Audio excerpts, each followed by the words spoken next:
Kweziphambili emini nje libuyele enkundleni ephakamileyo yaseMgungundlovu ityala lorhwaphilizo nobuqhophololo lwayisakuba ngumongameli weli uMnumzana Jacob Zuma nenkampani yaseFrance Italis. Liqalile namhlanje uphando lwenkundla ngokusweleka kwezigulana ezingaphezulu kwe100 ezafuduswa kwiziko lezempilo iLife esidimini.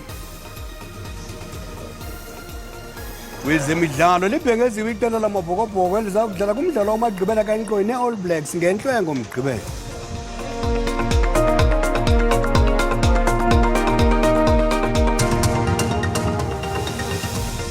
Inkosi Mazole isicaka sithambile sithi nqatsho-ke nakunibabukeli bethu kwijelo i-DDT masikawuliswa rhuqa. Lithabathisile ngale ntsasa kwinkundla ephakamileyo yaseMgungundlovu uzengezenge letyala lorhwaphilizo nobuqhophololo eliphathelene nesivumelwano sentengo yezixhobo elibandakanya lowo wayesakuba ngumongameli weli uMnumzana Jacob Zuma nenkampani yezixhobo yaseFrance Italis. Ukuvabanzi ngokuqhubekileyo enkundleni ngale ntsasa ngoku siqhagamshelana ngqo nomakhwekhwetha wentatheli yethu uSimphiwe Umfo kaMakhanya zindlebe namehlo ethu apho. Mnguni, siyakwamkela ezindabeni emini nje sixelele nababukeli osekuqhubekile enkundleni ngale ntsasa. Impela siyavuya ngibingelela kuwena kanjalo nombukeli weindaba ngalesi sikhathi ngezikhathi zasekuseni namhlanje ithimba labameli ke baMnumzana uJacob Zuma eliholwa uadvocate Dalimpofu liqalile ke ukwenza izethulo zalo ngaphambi kwejaji lalapha ke enkantolo ephakeme eMgungundlovu umehluleli ke uJudge uChili nalapho ke khona ke uMnumzana ke uMpofu beke kwacaca ke ukuthi bona njengobameli ke baloyo wayengumongameli uMnumzana uJacob Zuma basamile kule babe kushilo ngaphambilini ukuthi cha uadvocate Billy Downer ongumshushisi kuleli cala lika Mnumzana uJacob Zuma akakufanele ukuthi ke abe kulesi sikhundla sakhe ubeke uMnumzana ke uMpofu esecaphuna ke esingathi izibonelo ezahlukahlukene ezama ke ukugcizelela leli phuzu lakhe akushoyo ke ukuqala ukuthi kuzokhumbuleka phela ukuthi uadvocate Billy Downer usabhekene ke necala le-private prosecution malungana nokuthi ke akhiphe ke ulwazi olumalungana nempilo yaloyo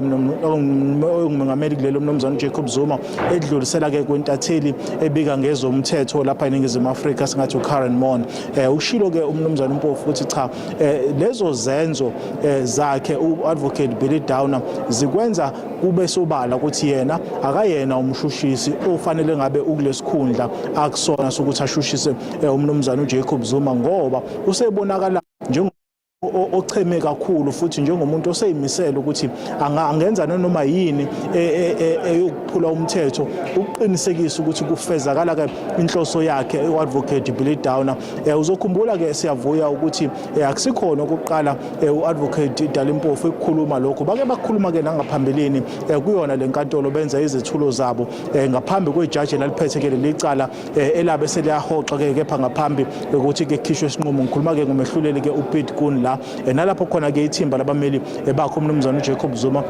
babe sagcizelela khona ukuthi ke cha ziningi izinto esezingathi sezidunge amanzi kulolu daba ke lwecala loMnumzana uJacob Zuma futhi bona bakulungela ukuthi uma ngabe ke nje ukuthiwa ke uadvocate Billy Downer uyahoxa noma ke uyashenxa nje ekubeni ke umshushisi kuleli cala bakulungela ukuthi nakusasa kungabizwa ufakazi oqala kuleli cala ukuthi aqale ethule ke ubufakazi okusho ngamanye amazwi ke bephika ke lokho kusokulokhu kushiwo umbuso kuleli cala ukuthi ke cha yonke lemizamo ayenzayo ukaphila lokho aphilile phosela inselelo ke izinqumo zenkantolo eziphikisana nesicelo sakhe ukuthi khoxe uadvocate Billy Downer ukwenza nje ngoba uzama ukubambezela ukuthi ke kuqale uqulwa kwecala lakhe leli ke elumalungana ke nokukhwabanisa noma singathi ke insolo zokukhwabanisa ke ngesikhathi kuthengwa izikhali lapha eNingizimu Afrika kepha ke uadvocate njengoba semishilo ukuchazile ukuthi ke bona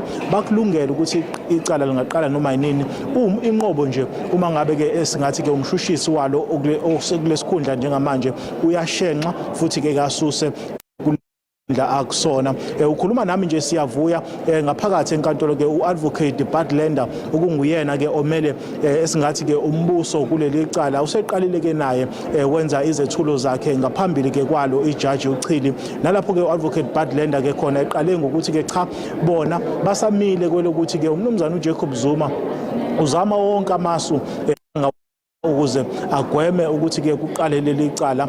Enye yazo izinto abayibalulayo udaba ke lelo private prosecution bathi ukwenza nje ngoba uzama ke ukuthi ke kubambezeleke uqala ke kokuqulwa kuleli cala. Uzokhumbula ke siyavuya ukuthi ngaphambilini lokulalelwa kwalesicelo sakhe umnumzana insuku ezimbili okusho ukuthi ke namhlanje nakusasa kepha ke esitshelwe khona ke namhlanje enkantolo ukuthi ke sekuzolalelwa ke namhlanje kube ukuphela ke kwakho lokho okuzobe bekwa eThebeni zenkantolo bese siyezwa ke ijaji ukuthi ke lithi ke isinqumo ngalolu daba ke luzosikhiphana. Nizokhumbuleka ke futhi ukuthi ke phela esingathini ke einsuku eningi ngake kusukela manje kusalindelekile futhi ukuthi ke uadvocate Dalimpofu kanjalo ke naloyo ke ongumshushisi ecaleni kaMnumzana uJacob Zuma advocate Billy Down ababuyele ke lapha enkantolo malungana ke nodaba ke lwabo lolu ke oluphathelene ne-private prosecution. Siyavuya sibabe ngazozo sibini kwintatheli yethu Simphiwe Mfoka Makhanyi sasaza ngqo isenkundla phakam lemgungu Ndlovu. Lubanjwe ngobuxhakaxhaka bale midla uphando lwenkundla malunga nentlekele yaselife esidimeni neyasuba imiphefumulo yabantu abalikhulu elinama-44 oluphando luqhutywa inkundla ephakamileyo yasePitoli. Umbutho ongekho phantsi kukarhulumente section 27 uthi ufuna zifumane ubulungisa iintsapho zamaxhoba nentlekele kwaye ufuna babekwe ityala lolwaphulo-mthetho baba nesandla kule ntlekele kuquka nowayesakuba ngumphathi wezempilo eGauteng uQedani Mahlangu. Section 27 ifuna owayesakuba ngumphathiswa wezempilo kwiphondo laseGauteng uGqirha Qedani Mahlangu owayesakuba ngumlawuli jikelelo ojongene nemiba yabaphazamiseke ngokwasengqondweni uGqirha Marhabo Manamela kunye nomnini weziko elingekho phantsi korhulumente iPrecious Angels uEthel Ncube bathwaliswe ityala lokubulala ngongenanjongo. Section 27 ityhola ngokuba urhulumente wephondo laseGauteng walumkiswa ngobungozi bokufuduswa kwezigulana zaselife esidimeni zisiwe kwiziko elingekho phantsi korhulumente elingabhaliswanga kodwa nangona kunjalo isebe laqhubeka nenkqubo yokufudusa ezi zigulana. Ngaphambili uGqirha Qedani Mahlangu wathi zafuduswa ezi zigulana ngenxa yokucuthwa kwemali enikwe isebe. Uninzi lwezigulane zaphulukana nobomi zasoleka ngenxa yokulamba, ukungabikho kwenkathalo nongafumana amanzi aneleyo. Oluphando lwenkundla lubanjwe ngobuxhakaxhaka bale mihla. Kuqale kwashukuxwa imiba inokuthi ichaphazele utshutshiso nequka indlela eqokelelwe ngayo ubungqina. The manner in which the investigation was performed, the witnesses consulted and recorded, which recording formed the basis of most of the affidavits filed under the heading General Statements on case lines, was put on record and it was never disputed. Some of the witnesses even testified to the fact that we had consulted with them and their consultations were recorded. Injongo zoluphando lwenkundla kukufumanisa ukuba ukhona na umntu ekumele ajongane netyala lolwaphulo-mthetho. Namhlanje kuphela unyaka wethoboke njengwaye wayesakuba ikapteni eBafana Bafana neOrlando Pirates Robert Senzo Meyiwa. Imibuthelo lamalungelo oluntu ibambe imigushuzo ngaphandle kwenkundla ephakamileyo yomntla Gauteng ePitoli ngelinyevulela inkqubo yobulungisa kweli tyala. Mahlanu amadoda avela phambi kwale nkundla ebekwe ityala lokubulala uSenzo Meyiwa. Ngeligushalazela inkqubo yobulungisa koluzengezenge lwetyala, imibutho elwela amalungelo oluntu ibambe ukhanqalazo ngaphandle kwenkundla ngelithi emva kweminyaka elithoba wagetyengwayo uMeyiwa kusakhangelwa nje isitya ebumnyameni kweli tyala. This is the day when Senzo Meyiwa lost his fundamental right, the right to life. So we are here to say, we hear the stories, but these stories are not getting us closer to justice. Lieutenant Colonel Rapatu uqhubekeke aqhubeke khona nobungqina uthi wayithatha ingxelo yokuqala yokudiza amahlebo komnye wabatyholwa kweli tyala uBongani Ntanzi ngomhla we-19 kuJuni ka-2020. Uthi wambuza ukuba uyafuna ngenenena okanye unyanzelwe kudiza amahlebo ngurhanqe ugetyengo likaMeyiwa. Do you still wish to continue making the statement? His response is yes, I'm continuing. Have you been assaulted or threatened by any person in order to influence you to come and make this statement? His response was no. Kusenjalo Lieutenant Colonel Rapatu uphekwe ngemibuzo nguadvocate Thulani Mngomezulu ngohlobo lwengxelo ayithatha kuNtanzi. On the day you said you took the statement, I think the 19th of June, was it a normal statement or a confession? It was a confession. Will you agree with me if I say a statement is just an expression of something, either verbally or in writing? Will you agree with me? Yes, I will agree with you. Qhubekekile uadvocate Mngomezulu omele umthulo oqala nowesibini kwelityala kumxixa ngemibuzo ityala lisaqhuba obebhala kwiindaba ze-SABC ndingundimphiwe gift nongqotho. Kwakuvimba wethu emini nje iYunivesithi yaseNtshona Koloni iphethelele iziko lokufundisa kweelwimi zase-Afrika neliza kunceda ukuqeqesha abafundisi-ntsapho ekufundiseni abafundi ngesiXhosa. Kodwa masithume umntwana evenkileni kuqala.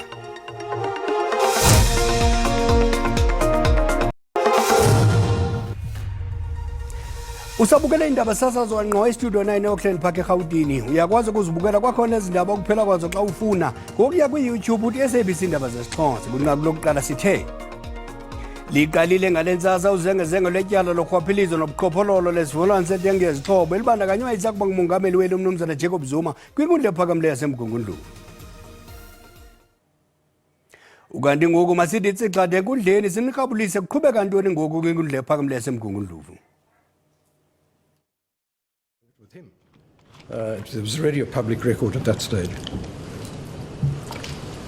Then he says, paragraph 264, the letter had furthermore been disclosed to Mr. Dana, Ms. Naika and the DPP of KZN without any specific restrictions as regards confidentiality by the head of the Correctional Centre at Escort on 8 August 2021. The letter did not contain anything significantly confidential. Paragraph 265. The letter of Brigadier General Dr. Mduchwa is vague and general in its terms and does not disclose any particularity which could be said to amount to a violation of Mr. Zuma's rights, his rights to privacy. Specifically, it does not mention the medical condition Mr. Zuma suffers from. So that's what was said by by Justice Kun. Then one has, and that we know that that judgment was taken on appeal, or was an attempt to take it on appeal, firstly to the High Court, then to the SCA, then to the Constitutional Court. They all came to nothing. So that finding stands. Then there is the finding of the full bench in the application for the set-aside of the summons in the private prosecution. And your Lordship will find that at page 795, I think it's in our supplementary answering affidavit. If your Lordship will go to page 795,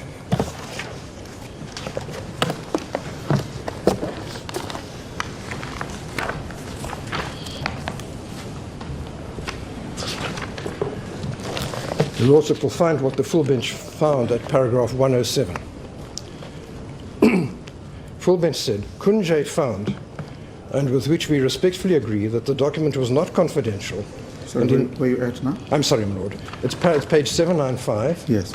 Paragraph? Paragraph 107. 107.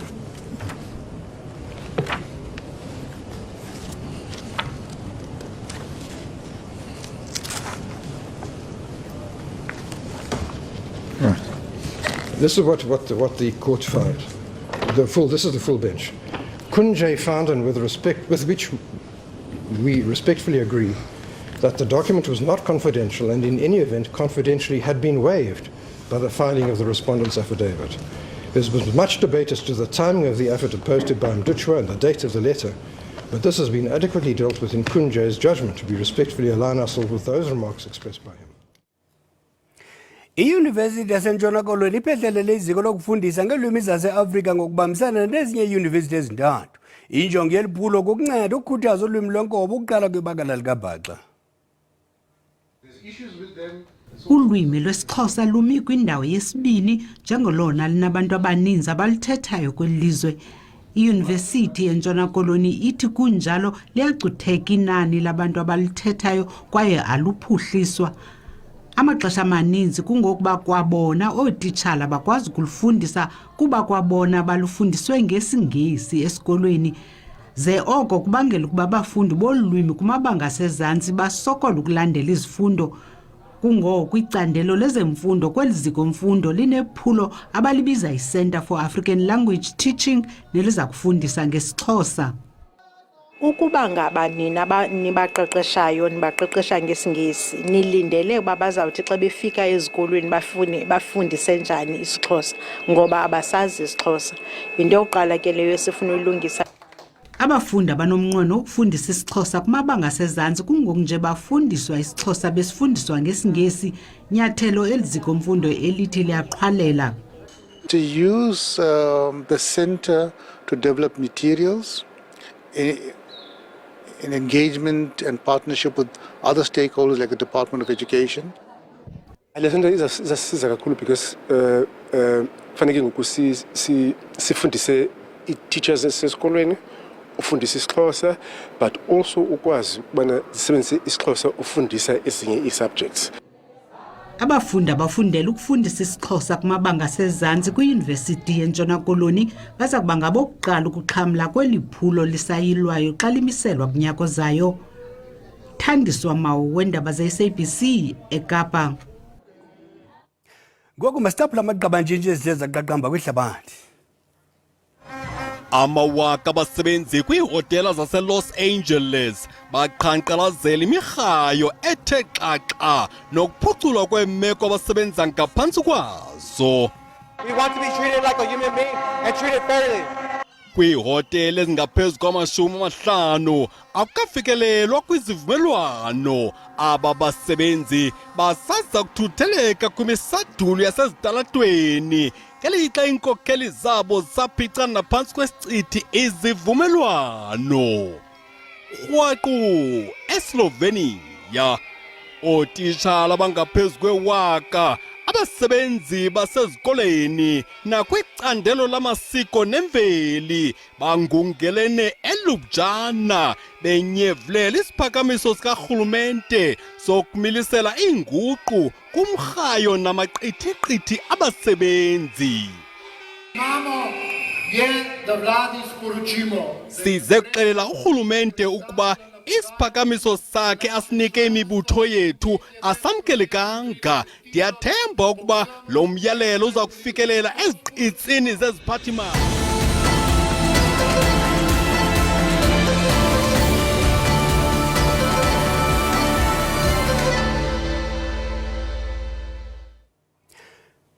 Umqeqeshi wamabhokobhoko utshintshe abadlali ababili kuphela kwiqela eliqalayo labadlali abali-15 kwifayinali yetumente yendebe yehlabathi neNew Zealand eStade de France eParis ngokuhloka ngomgqibelo.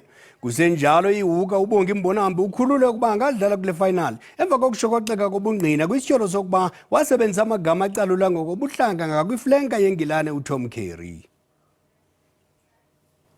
Ngoku masitaphule izimvo zababukeli kwikhasi lethu leWhatsApp. Yavuya umqeqeshi eqale ngayo uPoland ngoba sidinga kwanto elinqaku evelayo. Ngase ke banciphisa impazamo eziya ngoba iNew Zealand izaba ingxaki izasibamba phaa kwezampazamo sizenzayo.